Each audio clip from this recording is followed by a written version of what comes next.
যুবলীগের যুগ্ম আহ্বায়ক পদে প্রার্থী। আমি 2009 সালে 1 নং ছাত্রবাড়িয়া ইউনিট 1 নং ওয়ার্ড ছাত্রলীগের সম্মেলনের মাধ্যমে সাধারণ সম্পাদক নির্বাচিত হই। আমি 2016 সালে রিগান তানভীর কমিটির ইউনিয়ন ছাত্রলীগের যুগ্ম আহ্বায়ক নির্বাচিত হই। আমি দীর্ঘদিন যাবৎ আওয়ামী সংগঠনের ছাত্রলীগ যুবলীগ রাজনীতির সাথে সক্রিয়ভাবে কাজ করতেছি।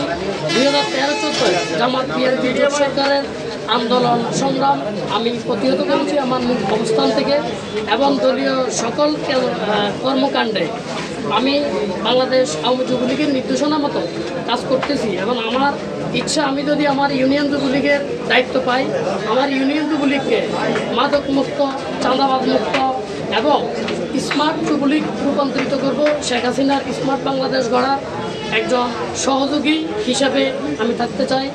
এই বলে আমি আমার বক্তব্য এখানে সংক্ষিপ্ত করছি। জয় বাংলা, জয়।